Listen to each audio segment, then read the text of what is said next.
to talk about, but I'm not going to start talking about it yet, because when I was doing this, I was thinking a lot about how I can't really think. I don't actually. I had all these things, and I have this research, or these things I've written down, and I'm quite good at researching things, and quite meticulous. And so I have a sort of collection of stuff, and then I sort of put it together and move it around a bit. I'm actually sort of thinking about it, and then I get up and talk about it. I'm wondering if this is where this point where thought happens, whether I actually start to make something, or I'm making something now, hopefully,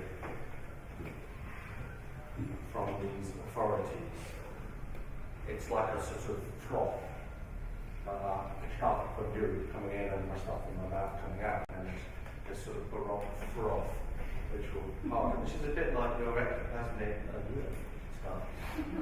But I think of it as this froth.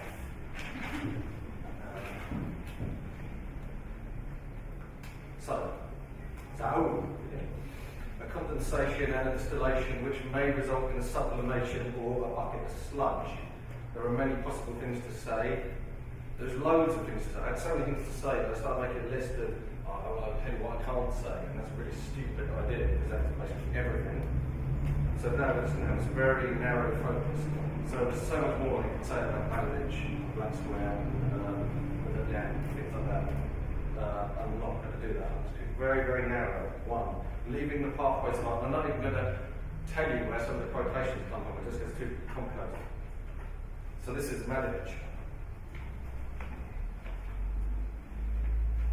So accused of a crime but he did not commit, Malevich goes on the run. A hopeless wanderer in the desert, determined to prove, not innocence, determined to prove he was right. He was right about everything. Oh yeah, and he may have actually committed the crime as well. 3. The crime. Actually, there was no crime. Painting was not murdered by Malevich. It wasn't buried in a black square coffin.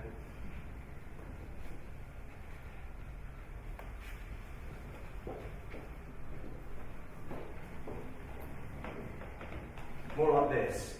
There's a moment of recognition. They're all sitting round, and Malevich says, "Can you stop bringing food to this person because they're already dead?" So he recognises something has happened. Perhaps they were never even alive. And he was upset. You know, the black square was no easy thing. And he said, "I stood before it trembling." And he was 37 years old at this point. And then he was turned around and it's put into sort of perspective, or maybe it's just like, well, empty of everything. Gone. Well, 37 years of being a painter. And this leads you to think that being vital is you know, it's not a simple thing. It has to be constructed and reconstructed. So, part 4. This all happened 100 years ago, actually. Part 4. Where is the black square? The black square is located as the first supremacist element in Malevich's theorizing. It spins into the black circle, the second element. Not going to talk about that. But that's the eclipse. When everything else follows, and then the colour shifts to red, and then the colour shifts to white, and so on. So it's a system of movement, and it's a system of sensation. And that's what he talked about all the time. It's not an abstract painting. It's a non-objective sensation. It's an emotional thing. Like trying to think is an emotional thing. Like I'm trying to think about this because I knew I had to stand up here and look at you all and then try and say something which you'd assume had been thought, not just list things. So, you know, it's got nothing to do with what we think of as abstract history with its like soft core, moving towards the spirit, sublime. It's nothing to do with that. And you know, Clement Greenberg said that as well. It's not enough for Malevich, that kind of vague sublime. In 1919, there was like civil war raging all around Russia, and the Communist Party were worried the museums were going to be despoiled, the artworks destroyed. And Malevich wrote a very typical short article on the museums, indicating that he was not worried at all. He said, life knows what it's doing, and if it's striving to destroy, one must not interfere, since by hindering we are blocking the path to a new conception of life that is born within us. We can make a concession to the conservatives by offering that they burn all the past epochs, since they're all dead, and they can set up one pharmacy. And even if people examine the powder from Rubens and all his art, massive ideas will arise in people, and they will be more alive than actual representation, and they will take up less room. So in a way, it's like the opposite of Walter Benjamin. You know, the object's gone, but the aura remains. The aura's all over the place. Everything's aura. The object's just moving. It's a matter. It's dust, powder, pigment unfixed. And it just reattaches itself to any available thing. 2. The vital dimension. This is very important to Malevich.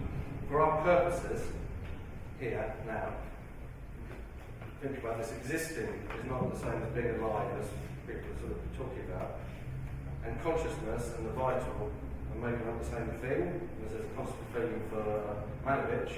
They're two states, and the human mind is sort of in between this kind of virtual edge. The paintings are virtual objects as well, so that's why it's so useful to think like this. And it's a sort of Gnostic dualism. You know, it comes from a kind of Gnostic tradition, probably. This notion that your perceptions may be deceiving you, and that the creator is a demiurge, and the good is bad, etc. But here, we really think about this as a particular dynamic and the movement, and that's really key. This movement, and how do we move in fullness? And this is when things sort of become more interesting than like Matrix. Oh, well, what if? 3. Malevich and God. Is there a difference?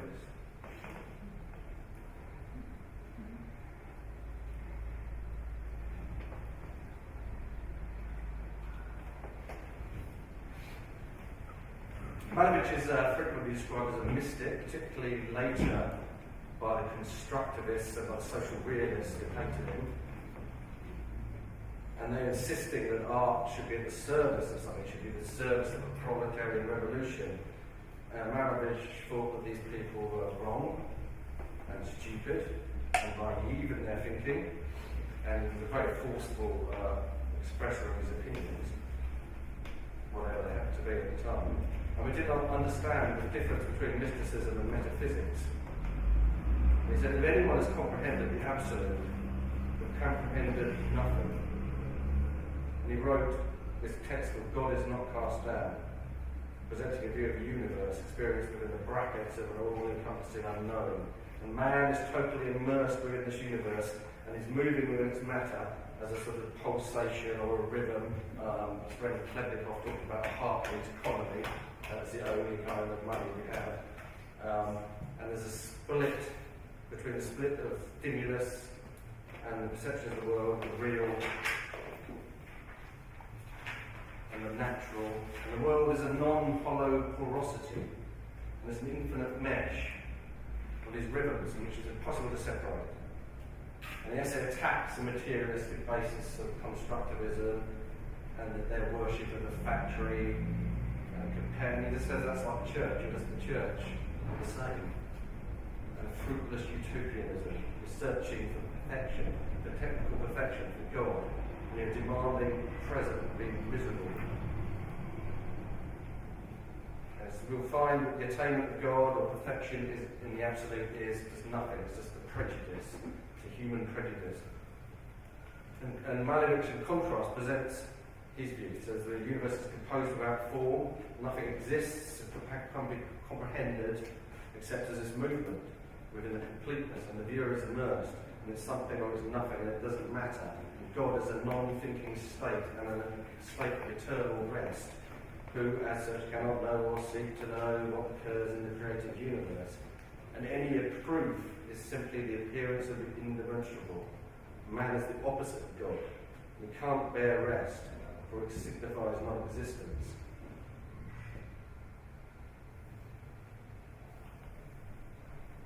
He wrote this thing praising laziness as well. Particularly constructionists and more ones who want to work all the time. Humans aren't supposed to do that. You should sit around and think with your mouth hanging out. Part 9. Horizon. A thing, a device, an apparatus, a pulverising machine, a grinding device that pulverises the fullness into particles, into particularity, and is to be manipulated into a new form. It's an icon of our time, which is an empty pocket, and it's a non-objective painting, it's a sensation, which is an emotional encounter. But let's begin with the ending and the early example of do rocks feel question. Poulson.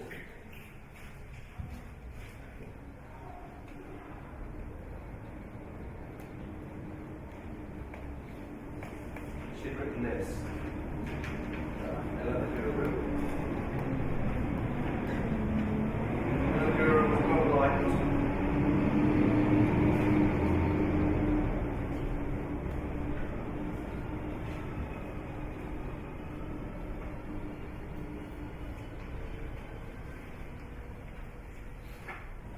She'd written this. My hand lifted a stone and hurled it spiraling, and it traced an arc above the edge of the forest and into the blue land, and all its life it was on the earth, and suddenly my hand gave it flight. Did it feel bliss? Flying through the air? Flying through the blue? This is Ellen the Guru there. 4. There will be land. In 1913, the poet Constellations and Malevich travelled to Kirko in Finland to stay at Dasha with the composer Matyushin. I apologise to anyone who's Russian for my pronunciations. All of his individuals were associated with the Russian futurist avant-garde. Another poet, Vladimir Klebnikov, was also planning to attain him, but he sent a letter explaining that he was stranded in Astrakhan as he had dropped the money that they'd sent in a pond while he was looking for a frog. Unlike other futurists, none of his group had travelled abroad. They were interested in developing a specifically Russian new art drawn from the indigenous culture. And Klebnikov devised a new name for them, Budetland, which was like will be people of the future, but not like futurists. It was like the we will be, or we are half there already. Their particular and personal relationship to time and causality was not esoteric like Uspensky, although they'd been associated with him earlier. They didn't like his unworldliness, they didn't like the way it allowed for indifference to the injustice of society, they didn't like the reactionary politics of the people he was paid by. And it wasn't like Marinetti and Italians either, because they weren't really interested in technology and modernity as an end in itself. They weren't interested in progress, into technological plenitude.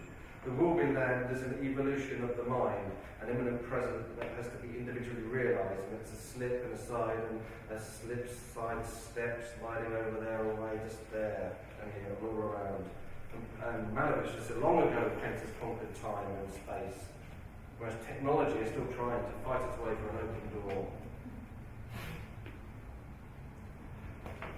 So Ellen the Guru, who was Matyushin, the composer's wife, died when she was 36, 1913.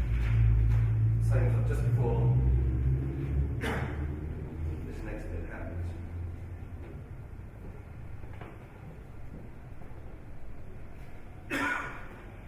They went to Kirko, to Malevich and Chenkin, Matyushin's Dasha, where they were going to write this Cubo-futurist opera called The Victory Over the Sun.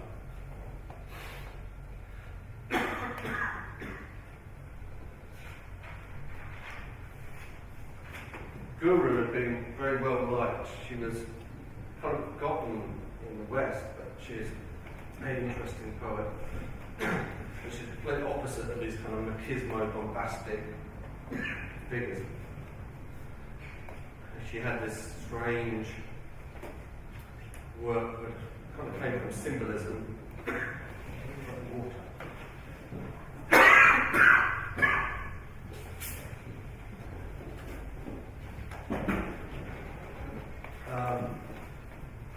But also dealt with city life and started to use words, neologisms and things which prefigured the Zaumy, which is about to happen. Her son had died in childhood, and it was a major theme of her work that this child was still present. In fact, had grown older and older. So throughout her and Matthewson's life, there was this spirit person there all the time. And Matthewson's interest in the theories of the fourth dimension and the immateriality of perceived existence must have been made very intense by this loss. He said his wife died in the spring of a new age, the moment of birth for a new world.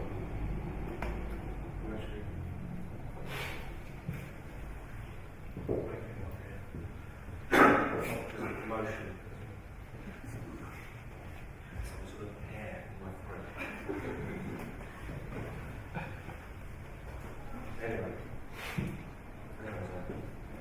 So let's move on to emotion. Zaumy, second spark speak slippage. Zaumy, pronounced Zaumy, was the name which Alexei Krotchenki used to describe the character of the new poetry at the middle end of we people of the future. It grew from this need to provide a term descriptive of a perceptual but philosophical condition, practice of the Zaumics.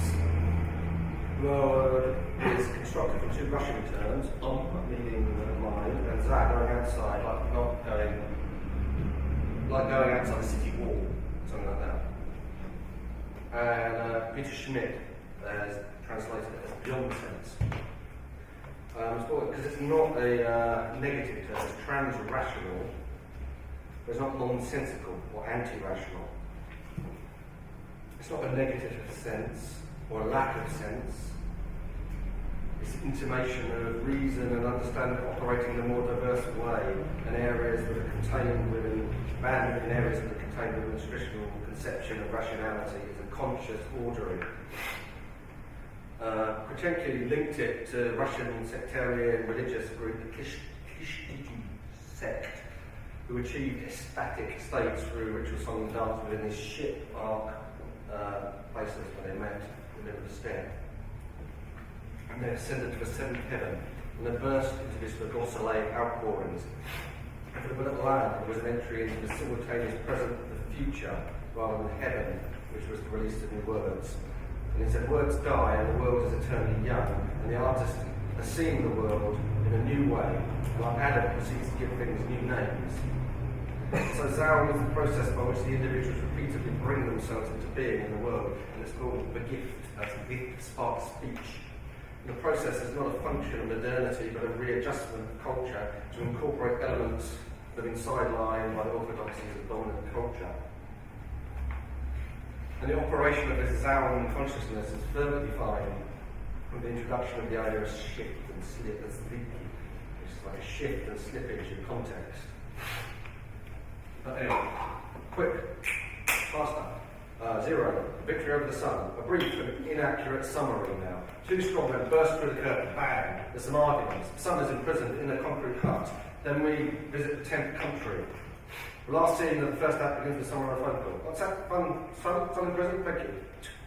In this matter of fact way, the central action of the work is announced to the audience. Now the world stops moving. The sun has been wrenched out of its position, and the root smell of mathematics.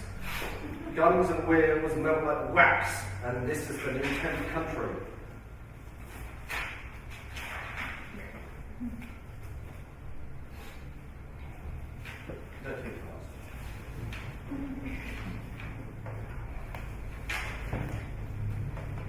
Malevich is very involved in the design. So this is a set. What happened in the second part was that there was lights flashing, and the people broke up, the shape broke up, mixed with the background.